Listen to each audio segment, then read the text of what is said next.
सभी भक्तों को जय श्री राम। भारत माता की जय। वंदे मातरम। परशुराम महाराज की जय।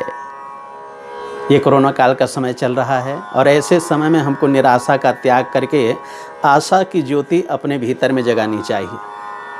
और आशा की ज्योत जगाने के लिए हमको निरंतर सप्त चिरंजीवी का ध्यान करना चाहिए। अस्वस्थामा बलिर्व्यासो हनुमानस्य विभीषण कृपः परशुरामस्य सप्तैत चिरजीवन। अस्वस्थामा का ध्यान करना चाहिए, बलि का ध्यान करना चाहिए, व्यास का ध्यान करना चाहिए, नारद का ध्यान करना चाहिए, विभीषण का ध्यान करना चाहिए, परशुराम जी का ध्यान करना चाहिए, हनुमान जी महाराज का ध्यान करना चाहिए। इनके ध्यान करने से हमारा जीवन जो है चिरंजीवी बनेगा, हम दीर्घायु बनेंगे। वेद में वर्णन है हम 100 वर्ष की ज़िंदगी अवश्य जिएंगे, अवश्य पूर्ण होगी। जीवेत शरदः शतम, हम 100 वर्ष जिएंगे। पश्येत शरदः शतम, हम 100 वर्ष तक के देखेंगे, हम 100 वर्ष तक के सुनेंगे, हम 100 वर्ष तक के बोलेंगे। और हमारा जीवन जो है 100 वर्ष से कभी कम नहीं होगा। ये हमारे वेदों का वाक्य है। इसलिए हमको निराशा अपने जीवन में कभी नहीं लानी चाहिए। निरंतर चिरंजीवी का ध्यान करें, सप्त चिरंजीवी का। और 8वें चिरंजीवी हैं हमारे मार्कंडे महाराज। इनके पिता का नाम था मृकंड ऋषि। मृकंड ऋषि का संतान नहीं था। संतान पाने के लिए मृकंड महाराज भगवान भोले बाबा का ध्यान किए। भोलेनाथ दयालु कृपामय अवघट दानी शिव योगी, निमिष मात्र में देते हैं नो निधि मनमानी शिव योगी। स्वयं अकिंचन जन मन रंजन पर शिव परम उदार हरे, पार्वती पति हर हर शंभु पाहि पाहि दातार हरे। पार्वती पति हर हर शंभु पाहि पाहि दातार हरे। ऐसे भोले बाबा का ध्यान किए। भोले बाबा प्रसन्न हुए और प्रसन्न होकर के बोले, बेटा तेरे जीवन में दीर्घायु संतान नहीं है, पर मैं तुझे संतान दूंगा, वो अल्पायु होगा।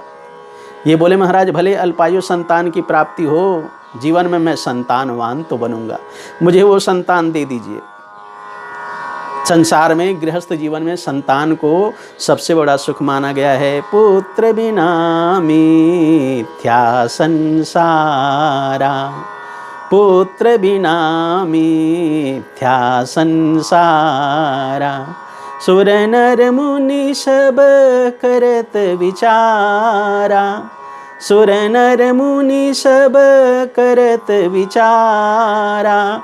पुत्र बिना मिथ्या संसारा, पुत्र बिना मिथ्या संसारा। गृहस्थ जीवन का सबसे बड़ा सुख माना गया है संतान को, इसलिए संतान चाहिए। बोले बाबा आशीर्वाद दे दिए, 16 वर्ष का संतान होगा। धीरे धीरे समय बीता। इनके यहाँ सुंदर बेटे का जन्म हुआ। बेटे का नामकरण संस्कार किया गया। नाम रखा गया मारकंडे। धीरे धीरे मारकंडे महाराज बड़े होने लगे। शिक्षा हुई है, दीक्षा हुई है। धीरे धीरे समय बीतने लगा और जैसे ही 16 साल की अवस्था आने वाली है, मृकंड ऋषि अपने बेटे मारकंडे को बोले कि बेटा जो भी संत आए, महात्मा आए, उनके चरण को स्पर्श करके प्रणाम करना, आशीर्वाद लेना। अब तो मारकंडे महाराज का ये नियम बन गया, जो भी संत आते, महात्मा आते, उनको प्रणाम करते, उनका आशीर्वाद लेते। एक दिन सप्तऋषि आए, उनको भी प्रणाम किए। सप्तऋषि आशीर्वाद दे दिए, चिरंजीवी भव। उनके पिता बोले, महाराज ये चिरंजीवी कैसे होगा, ये तो अल्पायु है, 16 साल में इनकी मृत्यु हो जाएगी। सप्तऋषि विचार करने लगे, हमारा आशीर्वाद व्यर्थ नहीं होना चाहिए। वो ब्रह्मा जी के पास में गए, ब्रह्मा जी को प्रणाम किए। ब्रह्मा जी उनको आशीर्वाद दिए। मारकंडे भी प्रणाम किया। ब्रह्मा जी मारकंडे को भी आशीर्वाद दिए, चिरंजीवी भव। सप्तऋषि विचार करने लगे, चलो अब हमारी जान छूटी, अब ब्रह्मा जी जाने और ये बालक जाने। तो ब्रह्मा जी बोले, क्या हुआ? सप्तऋषि कहने लगे, महाराज ये बालक जो है अल्प आयु है, 16 साल की आयु है, आपने चिरंजीवी होने का वरदान दिया है। तो ब्रह्मा जी विचार करने लगे, अब क्या होगा? तो कालों के काल है महाकाल, उनके पास में गए।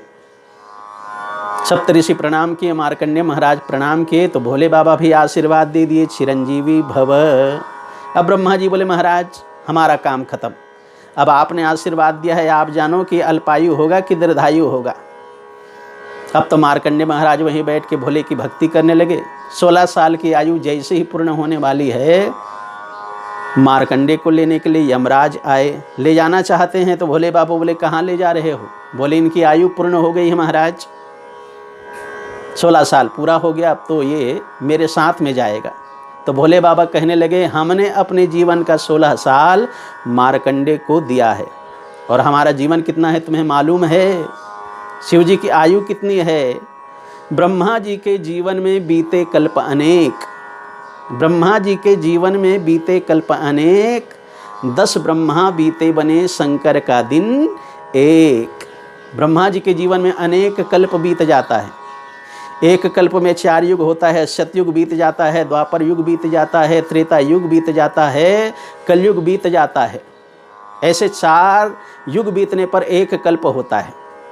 तो ऐसा एक कल्प बीत जाए और अनेक कल्प बीत जाए तो ब्रह्मा जी का एक दिन और एक रात होता है। और ऐसे ही 10 ब्रह्मा बीत जाए तो भोले बाबा का एक दिन होता है। भोले बाबा बोले यमराज अब हिसाब लगाओ हमारी आयु कितनी है। और यमराज जो है हिसाब लगाने लगे। आज तक के हिसाब पूरा नहीं हुआ, और आज भी मार्कंडे महाराज जो है चिरंजीवी है। ऐसे मार्कंडे का ध्यान करेंगे तो हम भी दीर्घायु बनेंगे।